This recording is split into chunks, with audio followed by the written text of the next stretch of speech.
Paano nga ba tayo hihingi ng financial increase? Number one, check your motive. Kaya if you will ask for financial increase, for financial blessings, guys, always check your heart. You can ask the Holy Spirit na itama yung iyong motibo. Number two, ask confidently. If you have the right motive, and if you are walking according to the word of God, according to His promises, you have that word, then guys, ask confidently. First Chronicles chapter 4, verse 9 to 10, si Jabez ay higit na kagalang-galang kaysa kanyang mga kapatid.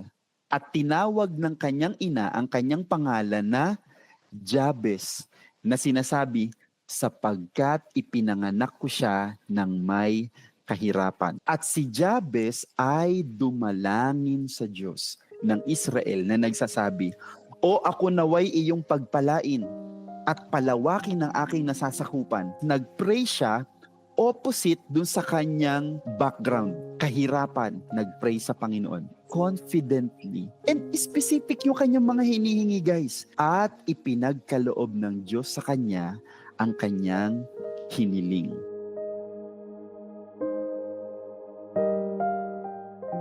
Paano nga ba tayo hihingi ng financial increase? Number